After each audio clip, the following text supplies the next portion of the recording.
Oui, Monsieur le Président, nous partageons tout ce qui a été dit sur les vertus éducatives et de cohésion sociale du football comme grand sport populaire. Et donc, c'est déjà un élément de l'intérêt général.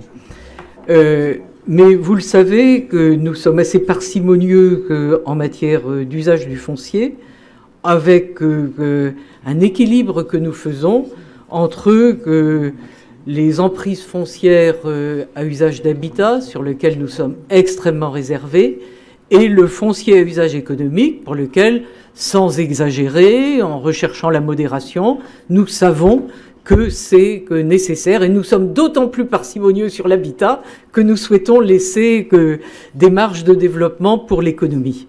Et nous considérons que l'implantation du stade de football au Fruitven est aussi une activité économique et relève aussi, c'est à la fois évidemment d'intérêt général et c'est en même temps un investissement économique.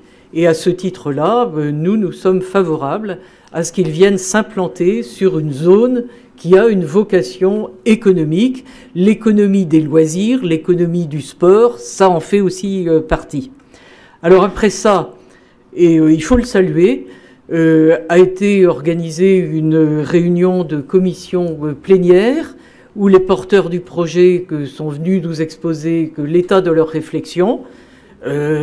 C'est souvent ce que nous demandons, y compris pour les projets de la collectivité. Donc on ne peut que le saluer.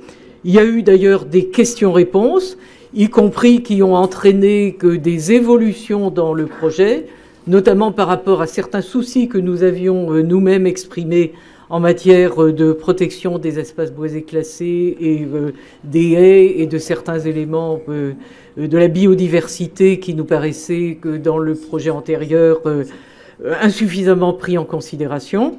Donc tout ceci nous rend plutôt optimistes quant au caractère transparent dans lequel sera conduit ce projet. Ce que vous nous proposez aujourd'hui, Monsieur le Président, avec la délibération 31, c'est le dépôt d'une déclaration d'intention de projet. Donc il nous paraît en plus que c'est une procédure qui va conduire le porteur de projet, disons, à devoir se déballer, si j'ose dire. Et donc c'est le moment de se lancer et nous approuvons cette proposition.